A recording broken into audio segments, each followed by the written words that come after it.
Jubilee Hills by ఎలక్షన్స్‌లో మీ agenda ఏంటి? Congress party ఏ నినాదంతోటి ఎందుకంటే జనరల్ ఎలక్షన్స్ మీరు అనేక డిక్లరేషన్స్ ఇచ్చారు. ప్రజాపాలన అన్నారు. ఇప్పుడు తీవ్రమైన వ్యతిరేకత వస్తున్నది అన్న నేపథ్యంతో మీనాక్షి నటరాజన్ ఆల్రెడీ పాదయాత్ర కూడా చేపట్టారు.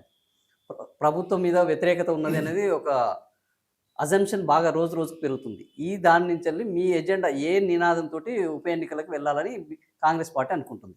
ఫస్ట్ నాకు టికెట్ ఇస్తే ఫస్ట్ అందరు సీనియర్లకు ఎవరెవరు ఇంట్లో కూర్చున్నారో వాళ్ళకు బయట తీసుకువస్తా. ఓకే. అండ్ దాని తర్వాత మొత్తం క్యాడర్కి యునైటెడ్ చేస్తా. వాళ్ళ డిఫరెన్సెస్కి సెట్ చేస్తా. ఓకే. దాని తర్వాత బూత్ లెవెల్ దాకా పోతా. ఓకే.